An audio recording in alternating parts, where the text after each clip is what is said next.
Teman-teman, tahukah Anda bahwa manusia terlahir sudah dibekali dengan komputer yang super canggih yang disebut dengan otak, dan tentu saja sudah dibekali juga dengan operating system yang disebut dengan pikiran. Nah, bagaimanakah perkembangan dari operating system atau pikiran ini mulai ketika manusia terlahir di dunia ini sampai dengan perkembangannya menuju dewasa? Saksikan terus video ini karena dengan mengetahui operating system atau cara kerja pikiran manusia, Anda dengan mudah bisa memprogram pikiran Anda, atau Anda juga bisa dengan mudah memprogram pikiran anak-anak Anda. Karena ini perkembangan pikiran anak-anak, maka harus pelan-pelan. Let's go!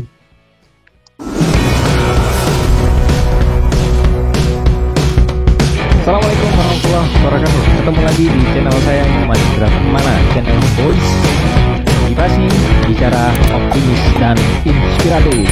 Salam menggemaskan. Seperti yang sudah kita bahas di video sebelumnya tentang pikiran sadar dan pikiran bawah sadar, maka di video kali ini saya akan jelaskan bagaimana perkembangan pikiran sadar dan pikiran bawah sadar tersebut.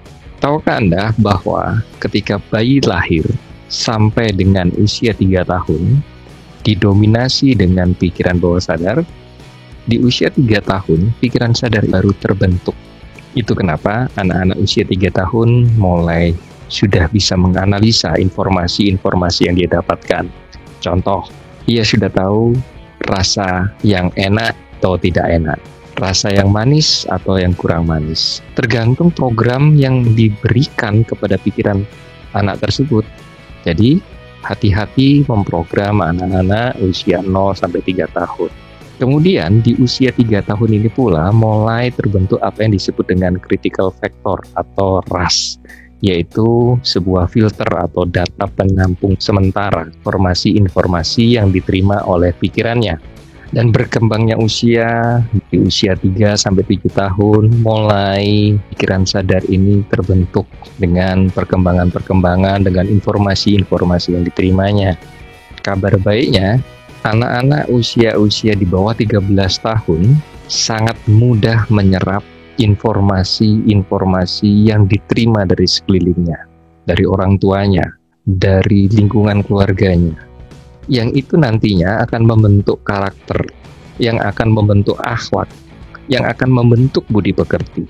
Anak-anak usia 13 tahun ke bawah, pikiran bawah sadarnya sangat dominan. Seperti yang sudah Anda ketahui dari video sebelumnya, bahwa fungsi pikiran bawah sadar satu diantaranya adalah belief dan value. Belief adalah sebuah keyakinan-keyakinan yang dianggap sebagai sebuah kebenaran, dan value adalah sebuah nilai-nilai yang dianggap penting dari sebuah kehidupan ini. Misalnya tentang kejujuran. Bayangkan apa jadinya ketika anak-anak menerima segala informasi tanpa ada filter yang jelas, dan itu diterima sebagai sebuah keyakinan dan kebenaran. Iya, kalau itu hal yang positif. Kalau informasi yang diterima adalah hal yang negatif, Anda bisa bayangkan bagaimana perkembangan putra-putri Anda di usia dewasa kelak nanti. Yang sering dijumpai adalah orang tua di luar sana menanamkan sebuah kejujuran, tapi kenyataannya berbanding terbalik dengan apa yang dilakukan oleh orang tua tersebut. Contoh, ketika ada telepon, seorang orang tua tanpa disadari mengatakan sama putra-putrinya, "Nah, kalau ada yang cari ayah atau bunda, bilang nggak ada ya." Semoga bukan Anda ya. Di satu sisi, sebagai orang tua menanamkan pentingnya sebuah kejujuran.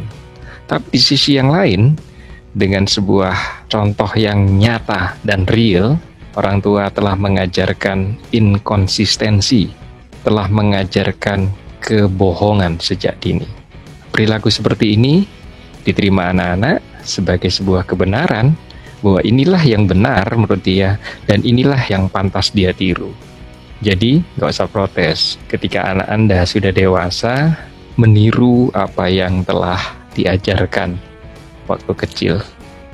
Itu kenapa usia-usia di bawah 13 tahun ini adalah usia-usia yang sangat krusial, usia-usia yang sangat-sangat memerlukan perhatian khusus dari kedua orang tuanya.